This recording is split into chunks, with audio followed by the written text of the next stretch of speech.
Hello friends, അകലെ latest review. പ്രതാപനും ശേഖരനും ഇങ്ങനെ വാതക്കലിരിക്കുക. അംബിക താണ്ട ബാഗുമൊക്കെ ആയിട്ട് വരുന്നുണ്ട്. പ്രതാപൻ ചോദിക്കുക, ബാഗ് കിട്ടിയോ ചേച്ചി? ഭാഗ്യത്തിന് കിട്ടി. പ്രതാപൻ ചോദിക്കുന്ന, ചേച്ചി പുതിയ വീട്ടുകാരെ പരിചയപ്പെട്ടോ? അയ്യോ, ഞാൻ ചെന്നപ്പോൾ അവിടെ ആരെയും കണ്ടില്ല. അവിടുത്തെ ജോലിക്കാരെ മാത്രമേ കണ്ടുള്ളൂ. അവിടുത്തെ ലക്ഷണമൊക്കെ കണ്ടിട്ട് എന്തോ പുത്തമ്പണക്കാരാ. എവിടെയോ എന്തോ ഉടായിപ്പൊക്കെ കാണിച്ച് കുറച്ച് പണമൊക്കെ ഉണ്ടാക്കിയിട്ടുണ്ടെന്ന് തോന്നുന്നു. അല്ലെങ്കിൽ പിന്നെ പട്ടിണിയും പരിവട്ടമായിട്ട് കിടന്നവർക്ക് പെട്ടെന്ന് എങ്ങനെ ഈ പണമൊക്കെ ഉണ്ടായത്? അംബികയുടെ വായി അറിയാതെ അങ്ങ് വീണുപോയി. പെട്ടെന്ന് പ്രതാപൻ ചോദിക്കുക, അല്ല ചേച്ചിക്ക് അവരെ നേരത്തെ അറിയാവോ? അറിയാതെ വായി അബദ്ധം പറ്റിപ്പോയി, അതീന്ന് ഊരിപ്പോരണമല്ലോ. പെട്ടെന്ന് അമ്പി, ഒന്നുമില്ല, ഞാൻ ആ വീട്ടുകാരെ കണ്ടില്ലല്ലോ. അവിടുത്തെ ഒരു ലക്ഷണമൊക്കെ കണ്ടിട്ട് പറഞ്ഞതാ. ഇവളാര് ലക്ഷണം നോക്കി പറയാനാ? ലക്ഷണകുമാരിയോ? പ്രതാപനാകെ വിഷമത്തിലിരിക്കുക. എന്നാലും അയൽക്കാരല്ലേ ചേച്ചി, ഒന്ന് പരിചയപ്പെടണം. പോരാത്തന്നെ അവർ ഔദാര്യവും കൊണ്ടാണ് നമ്മളിവിടെ കഴിയുന്നത്. ദൈവമേ, പ്രതാപനെങ്ങാണോ ഇനി അങ്ങോട്ട് പോവുക? എടാ പ്രതാപ, നീ അങ്ങോട്ടങ്ങും പോയി അവരെ കാണാനും ഒന്നും പോകണ്ട. നിനക്കിപ്പോഴൊരു ചെറിയ തളർച്ചയല്ലേ വന്നിട്ടുള്ളൂ. അവർ നമ്മുടെ നിലയ്ക്കും വിലയ്ക്കും ഒന്നും ചേരുന്നവരല്ലെന്ന ആദ്യ കാഴ്ചയിലെ എനിക്ക് തോന്നിയത്. ഇനി ഞാൻ ആ വീട്ടിൽ കാലെടുത്ത് കുത്തില്ല, അത് ഞാൻ തീരുമാനിച്ചു. എങ്ങനെ കാല് കുത്തുക അംബികെ? കവിളൊന്ന് നോക്കിക്കേ, ആ ചെവിക്കകത്തൊന്ന് ഇപ്പോഴും ട്രെയിൻ പോകുന്ന ശബ്ദം കേൾക്കാവോ? തല്ല് കിട്ടിയ കാര്യം വല്ലതും പറയാൻ പറ്റുമോ? പ്രതാപ, നീയും പോകണ്ട. അപ്പോൾ യാമിനി അങ്ങോട്ട് വന്നിട്ട്, ശേഖരേട്ട ഇങ്ങോട്ടൊന്ന് വന്നേ എന്നും പറഞ്ഞ് ശേഖരനെ വിളിക്കുന്നുണ്ട് അകത്തോട്ട്. എന്താ യാമിനി, എന്തിനാ വിളിച്ചേ? ശേഖരേട്ട, വീട്ടിലെ അത്യാവശ്യ സാധനങ്ങളൊക്കെ തീർന്നു, എല്ലാം മേടിക്കണം. യാമിനി അവളുടെ കഴുത്തിലണിഞ്ഞിരുന്ന മാലയൂരി പെട്ടെന്ന് ശേഖരൻ്റെ കയ്യിൽ കൊടുത്തിട്ട് പറയുന്നു, ഇത് കൊണ്ടുപോയി ശേഖരേട്ടൻ വിൽക്കുകയോ പണയം വെക്കുകയോ എന്ത് വേണമെങ്കിലും ചെയ്തോ. വീട്ടിലേക്ക് വേണ്ട സാധനങ്ങൾ മേടിക്കണം, ലിസ്റ്റ് ഞാൻ തരാം. യാമിനിയുടെ ആ ഒഴിഞ്ഞ കഴുത്തും ആ ഒഴിഞ്ഞ കാതുമൊക്കെ കണ്ടിട്ട് ശേഖരന് ഭയങ്കര സങ്കടം തോന്നുന്നു. യാമിനി, ഇതും കൂടെ വിറ്റാൽ പിന്നെ നമ്മൾ എന്ത് ചെയ്യും? ഇപ്പൊ ഭംഗിയോ സൗന്ദര്യമോ ഒന്നും അല്ലല്ലോ ശേഖരേട്ടാ നോക്കേണ്ടത്. വീട്ടിലെ കാര്യങ്ങൾ നടന്നു പോകണ്ടേ ശേഖരേട്ടാ? ശേഖരേട്ടൻ ഇത് കൊണ്ടുപോയി വിൽക്ക്. പിന്നെ ഒരു കാര്യം, പ്രതാപേട്ടൻ ഇതൊന്നും അറിയല്ലേ. പ്രതാപേട്ടനെ സഹിക്കാൻ പറ്റില്ല, പാവം, എല്ലാവർക്കും വാരിക്കോരിക്കൊടുത്ത മനുഷ്യന്. നിറ കണ്ണുകളോടെ ശേഖരൻ യാമിനിയെ ഒന്ന് നോക്കിയിട്ട് ആ മാലയും കൊണ്ട് പോവുകയാണ്. നമ്മുടെ രാധമ്മ ഭയങ്കര പൊങ്ങച്ചക്കാരിയായി മാറി. രാധമ്മ സാവിത്രിയെ വിളിച്ചിട്ട് ഓരോരോ പൊങ്ങച്ച പഠിക്കുക. ഇത് വേണുവേട്ടനും രാജുവും കാണുന്നുണ്ട്. അവർക്കത് അത്രയ്ക്ക് അങ്ങോട്ട് ഇഷ്ടപ്പെടുന്ന മാതിരി തോന്നുന്നില്ല.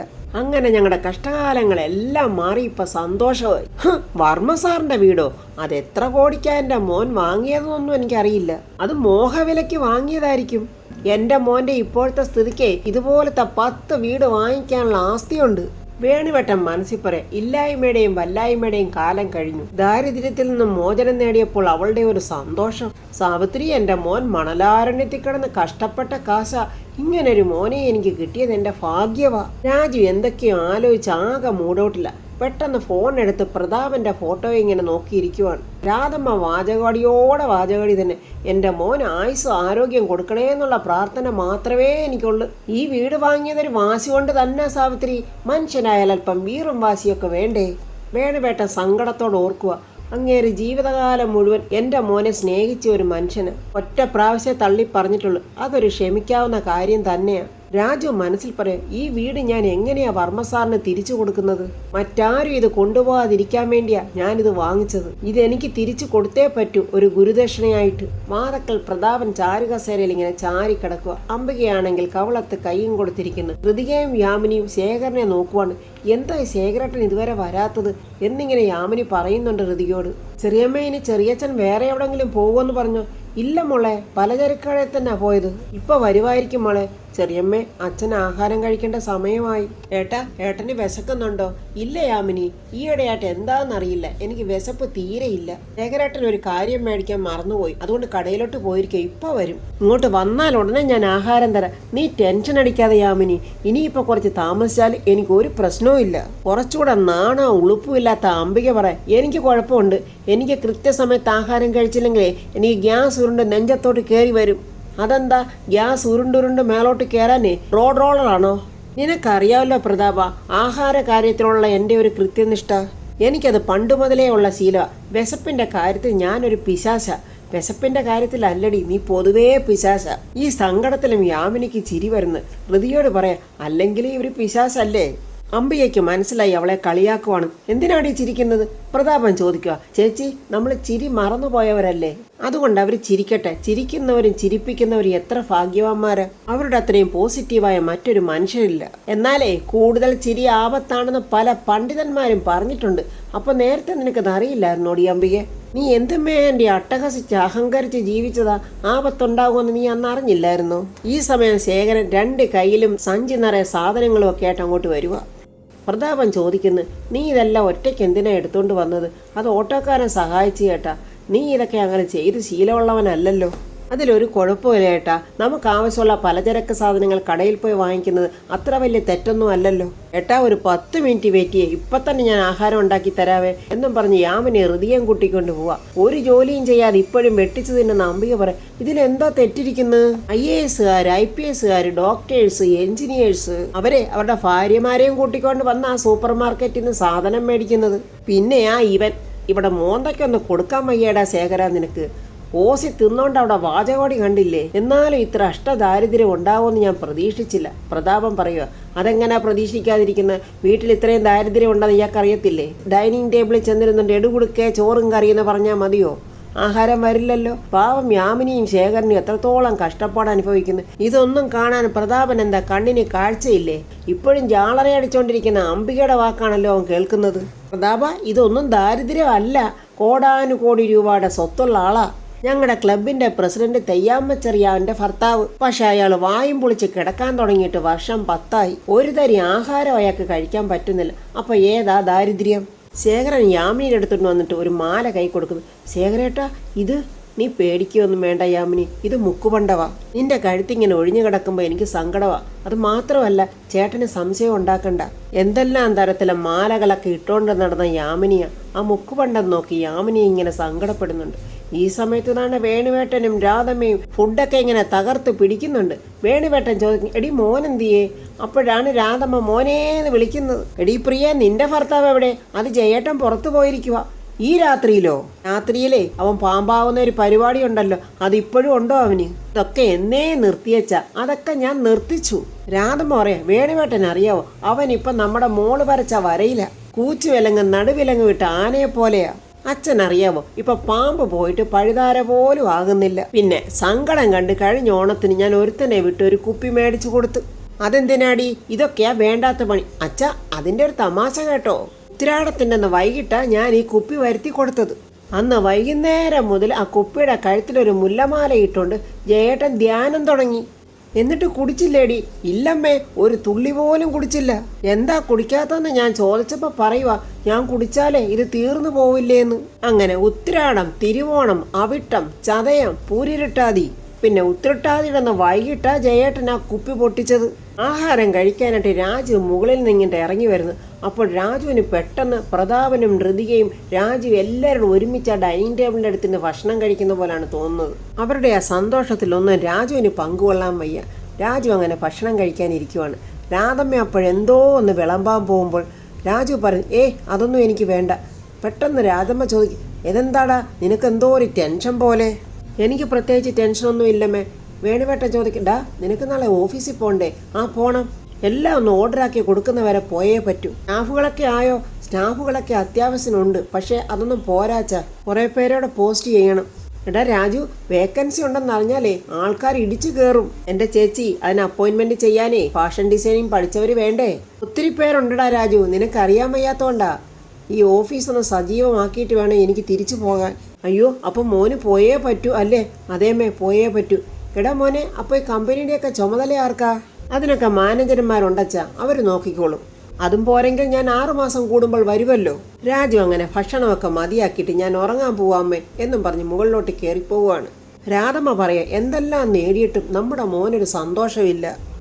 വേണുവേട്ടൻ മനസ്സിൽ പറയാ, അവൻ്റെ സന്തോഷം എന്താണെന്ന് മാതാപിതാക്കളായ നമ്മൾ കണ്ടെത്തണം, അത് നിറവേറ്റി കൊടുക്കുകയും വേണം.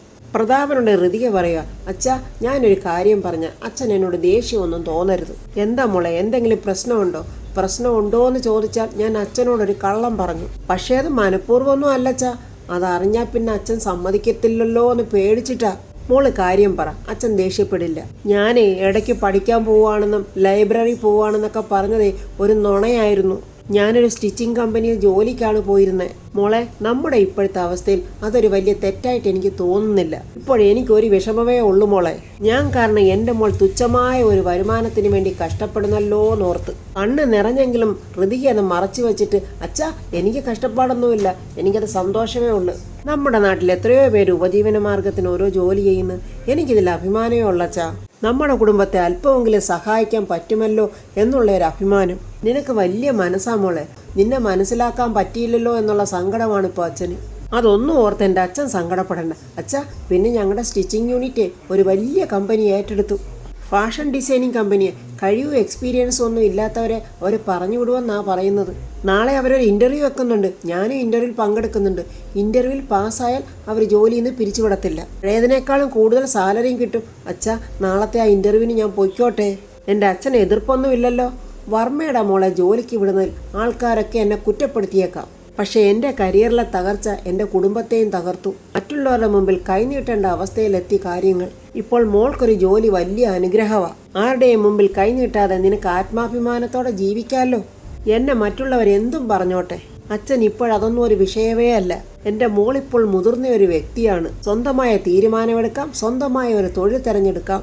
അതിനുള്ള വിദ്യാഭ്യാസം വിവരവും എൻ്റെ മോൾക്കുണ്ട്. അതുകൊണ്ട് അച്ഛൻ ഒരു എതിർപ്പുമില്ല. ഹൃദയ സന്തോഷത്തോടെ താങ്ക് യു അച്ഛാ. അച്ഛാ, എന്നാ ഞാൻ അച്ഛൻ ആഹാരം എടുക്കണ്ടേ? എനിക്കിപ്പോൾ വേണ്ട മോളെ, എനിക്ക് വിശപ്പില്ല. മോള് കഴിച്ചോ? അത് പറ്റില്ല. അച്ഛൻ ഇങ്ങനെ ഓരോന്ന് ആലോചിച്ച് വിഷമിച്ചുകൊണ്ടിരിക്കുന്നതുകൊണ്ടാ വിശപ്പില്ലാത്തത്. അച്ഛാ, നമ്മൾ തിരിച്ചു വരൂ അച്ഛാ. നഷ്ടപ്പെട്ടതൊക്കെ നമ്മൾ തിരിച്ചെടുക്കുകയും ചെയ്യും. എൻ്റെ അച്ഛൻ തളർന്നു പോകരുത്. അച്ഛൻ്റെ മുഖത്ത് സന്തോഷവും കോൺഫിഡൻസും എല്ലാം നമുക്ക് തിരിച്ചു കൊണ്ടുവരും. ഈ ഹൃതികയുണ്ട് എൻ്റെ അച്ഛനോടൊപ്പം. ചെറിയച്ഛനും ചെറിയമ്മയും ഒക്കെ ഉണ്ട്. അച്ഛൻ ധൈര്യമായിട്ടിരിക്കണം. നാളത്തെ ഇൻ്റർവ്യൂവിൽ ഞാൻ പാസ്സാകണമെന്ന് അച്ഛൻ പ്രാർത്ഥിക്കണം. നാളത്തെ ഇൻ്റർവ്യൂവിൽ എൻ്റെ മോള് പാസ്സാകും, ഞാൻ പ്രാർത്ഥിക്കാം എന്നും പറഞ്ഞ് ഹൃതികയുടെ തലയിൽ കൈവച്ച് അനുഗ്രഹിക്കുന്നുണ്ട്. എൻ്റെ മോള് ധൈര്യമായിട്ട് പോയിട്ട് വാ. എന്തൊക്കെ നേടിയാലും രാജുവിന് സന്തോഷമുണ്ടോ? അവൻ്റെ ഹൃതിക അവൻ്റെ അടുത്തില്ലാത്തതുകൊണ്ട് രാജു റൂമിലിരുന്ന് ഇങ്ങനെ ഹൃതികയെ അന്ന് വിവാഹം കഴിച്ച ആ സീനൊക്കെ ഇങ്ങനെ ഓർക്കുവാണ്. യാമിനിയും ഹൃതികയും കൂടെ ഒരു കട്ടിലിൽ കിടക്കുക. യാമിനി പറയുന്നു, ഗസ്റ്റുകളെയൊക്കെ അന്ന് കിടത്തിയിരുന്ന ആ റൂം വലിയ കുഴപ്പമില്ല. അതിലാ പ്രതാപേട്ടനെ കിടത്തിയിരിക്കുന്നത്. ചെറിയമ്മ അപ്പോഴും നല്ലൊരു റൂമുണ്ടല്ലോ, അതോ? അത് വന്നപ്പോഴേ അംബിക കയറി സ്ഥാനം പിടിച്ചല്ലോ. എൻ്റെ ചെറിയമ്മ, ഈ മാരണം നമ്മളെ വിട്ടു പോവില്ലേ? എവിടെ പോകാനാ ശല്യം? മോനെ പ്രതാപ എന്നും വിളിച്ച് ഒട്ടിക്കൂടി നടക്കുമല്ലേ? ഇങ്ങനെ ഒരു ഒഴിയാബാധ. അവർക്ക് അവരുടെ മോൻ്റെ കൂടെ പൊയ്ക്കൂടെ ചെറിയമ്മേ? മോനും മരുമോളെ ഇവരെ അങ്ങ് അടുപ്പിക്കുവോ? അവൾ ഇവർക്കിട്ടു പണി കൊടുത്തതല്ലേ? ചെറിയമ്മേ, ആ മരുമകളുടെ കൈകൊണ്ടായിരിക്കും ഇവരുടെ അന്ത്യം. അത് മാത്രമല്ല മോളെ, അവനെ ആ പെണ്ണു കൊല്ലും. എന്തായാലും മരണം വരെ ഈ കുരിശ് നമ്മുടെ പടലേക്ക് തന്നെ ആയിരിക്കും. പാവൻ രണ്ടുപേരും കട്ടിലല്ല കിടക്കുന്നത്, തറയിൽ ഷീറ്റ് വിരിച്ചാണ് കിടക്കുന്നത്. യാമിനിയെ കൊതു കുത്തുന്നു. യാമിനിയോട് ഹൃതിക ചോദിക്കുന്നു, ചെറിയമ്മേ, ഈ കൊതു ചെവിയിൽ വന്ന് മൂളുമെന്ന് പറഞ്ഞില്ല, അതെന്താ കാര്യം? അത് രണ്ട് ഉദ്ദേശത്തോടുകൂടി നമ്മളെ വരുന്നത്. ഒന്ന്, നമ്മൾ ഉറങ്ങിയിട്ടുണ്ടോ എന്ന് നോക്കാൻ. നമ്മൾ ഉറങ്ങിയിട്ടില്ലെങ്കിൽ ഒരു വൃത്തികെട്ട താരാട്ട് പാട്ട് പാടും. ചെറിയമ്മേ, മനുഷ്യൻ്റെ ചോര കുടിക്കുന്ന ഈ ചെറിയ പ്രാണിക്ക് ഇത്രയും വലിയ ബുദ്ധിയാണെങ്കിലേ ആ അംബികയ്ക്ക് എന്തും വേണ്ടി ബുദ്ധിയായിരിക്കും. അതിന് അംബിക കൊതുകല്ലല്ലോ മോളെ, യക്ഷിയല്ലേ. മോളെ, നേരെ ഒരുപാടായി. മോൾ ഉറങ്ങാൻ നോക്ക്. നാളെ രാവിലെ എൻ്റെ മോക്ക് ജോലിക്ക് പോകേണ്ടതല്ലേ. രാജുവിന് ഉറക്കവേ വരുന്നില്ല. രാജു ഇങ്ങനെ എഴുന്നേറ്റിരിക്കുവാണ് ആ ബെഡിൽ. അന്ന് അംബികയുടെ ബർത്ത്ഡേ ഫംഗ്ഷൻ നടന്ന ആ സംഭവം ഇങ്ങനെ ഓർക്കുവാണ്. അംബിക അവിടെ കാലിൽ കണ്ട ചെരുപ്പൂരി രാജുവിനെ അടിക്കാൻ ഒങ്ങിയപ്പോൾ അത് രാജു തട്ടി വലിച്ചെറിഞ്ഞപ്പോൾ പ്രതാപന്റെ ദേഹത്താണ് പോയി വീണത്. അപ്പോൾ ഹൃതിക ഇങ്ങോട്ട് വന്നിട്ട് രാജുവിൻ്റെ ഷർട്ടിൻ്റെ കോളറെ പിടിച്ചിട്ട്, എടാ, നീ എൻ്റെ അച്ഛൻ്റെ ദേഹത്ത് ചെരുപ്പറിയാൻ ആരാടാ നിനക്ക് ധൈര്യം തന്നത് എന്നൊക്കെ ഹൃതിക ഇങ്ങനെ ചോദിച്ചത് അവൻ്റെ മനസ്സിലിങ്ങനെ വരുവാണ്. എൻ്റെ ഈശ്വര, എനിക്കൊന്നും ഉറങ്ങാൻ കഴിയുന്നില്ലല്ലോ ദൈവമേ. നന്ദനെയും ദീപക്കൂടി ഇങ്ങനെ കാറിൽ വരുക. ദീപക്ക് പറയാം, നന്ദു, നീ ഇങ്ങനെ ടെൻഷനാകാതെ നമുക്ക് വഴിയുണ്ടാക്കാം. എന്ത് വഴിയാ ദീപു? നീ എനിക്ക് കുറച്ച് ടൈം താ. പിന്നെ നിന്റെ സമയം അപ്പോഴേക്കും എല്ലാം നമ്മുടെ കയ്യിൽ നിന്ന് പോകും. എത്രയും പെട്ടെന്ന് രാജുവിന്റെ കയ്യിൽ നിന്നും ആ വീട് തിരിച്ചു വാങ്ങണം. ഓ പിന്നെ നീ അങ്ങോട്ട് ചെല്ല്, അതും ഈ അലവലാതിയും കൊണ്ട്.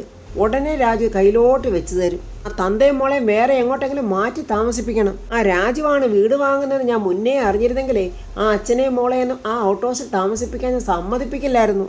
എൻ്റെ നന്ദു, നീ ഒന്ന് റിലാക്സ് ആകും. വെറുതെ ടെൻഷൻ കൂടി പ്രഷർ കൂട്ടല്ലേ. എങ്ങനെ ടെൻഷൻ അടിക്കാതിരിക്കും? അവനും അവളും തമ്മിൽ കണ്ടാൽ, അവരൊന്നായാൽ അതോടെ എല്ലാം തീരും. അതിനനുവദിച്ചുകൂടാ. നമുക്കതിനു മുമ്പ് എന്തെങ്കിലും ചെയ്തേ പറ്റൂ. നന്ദു, നീ പറയുന്നതൊക്കെ ശരിയാ. അവർ തമ്മിൽ ഒന്നാകാൻ പാടില്ല. അവർ കാണുന്നത് തന്നെ നമ്മൾ തടയണം. വെറുതെ വാക്ക് പറഞ്ഞാൽ പോരാ ദീപു, അതിനുള്ള വഴി ഉടനെ കണ്ടെത്തണം. രാജുവിന്റെ അടുത്ത നീക്കം എന്താണെന്ന് നമുക്കറിയില്ല. അവൻ ബുദ്ധിമാനാ നന്ദു, മായാവിയെ പോലെ അവന്റെ ഓരോ നീക്കവും. നീ വിഷമിക്കണ്ട നന്ദു, നിന്നോടൊപ്പം ഞാനുണ്ട്. എന്ത്, എങ്ങനെയാ ഈ അലവലാതിയോ? ഇവനെ തന്നെ സംരക്ഷിക്കാൻ അറിയില്ല. ആ വീട് നമ്മൾ തിരികെ എഴുതി വാങ്ങും. അവനും അവളും പിന്നെ ജീവിതത്തിൽ കാണുകയില്ല. ആ വിഷയം നീ എനിക്ക് വിട്ടേരെ. ആർക്ക്? അംബികയുടെ മോൻ, ഒന്നിനെയും കൊള്ളാത്ത അച്ചിക്കോന്തൻ. ഋതിക രാവിലെ ദൈവങ്ങളുടെ മുന്നിലൊക്കെ നിന്ന് പ്രാർത്ഥിക്കുവാണ്. എൻ്റെ ദേവി, എനിക്ക് ഈ ജോലി കിട്ടണേ. ഇന്നത്തെ ഞങ്ങളുടെ ഈ സാഹചര്യത്തിൽ എനിക്ക് ഈ ജോലി അത്യാവശ്യമാണ്. അങ്ങനെ ഋതിക മനസ്സൊരുക്കി പ്രാർത്ഥിച്ചുകൊണ്ട് ഇന്റർവ്യൂവിന് പോവുകയാണ്. ഈ സമയം നമ്മുടെ രാജു അവൻ്റെ പുതിയ ഓഫീസിലോട്ട് പോവുകയാണ്. ഋതികയെ അതുവഴി നടന്നു പോകുന്നുണ്ട്. കാറിൽ യാത്ര ചെയ്യുന്ന രാജു ഋതികയെ കാണുമോ? ഋതിക രാജുവിനെ കാണുമോ? അപ്പോൾ ഫ്രണ്ട്സ്, എന്തായാലും അവർ തങ്ങളുടെ ഓഫീസിലെങ്കിലും വെച്ച് കാണുമോ എന്നറിയില്ല. ദൈവം കൂട്ടിച്ചേർത്ത ഇണകളാണല്ലോ രാജുവും ഋതികയും. അപ്പോൾ ദൈവം തന്നെ മുൻകൈയെടുത്ത് അവരെ രണ്ടുപേരെയും കൂട്ടിമുട്ടിക്കും എന്നുള്ള പ്രതീക്ഷയോടെ നാളത്തെ റിവ്യൂവിൽ നമുക്ക് കാണാം. എൻ്റെ ഈ റിവ്യൂ ഇഷ്ടപ്പെട്ടാൽ ലൈക്കും കമൻസും, സബ്സ്ക്രൈബ് ചെയ്യാത്തവർ സബ്സ്ക്രൈബ് ചെയ്യണേ.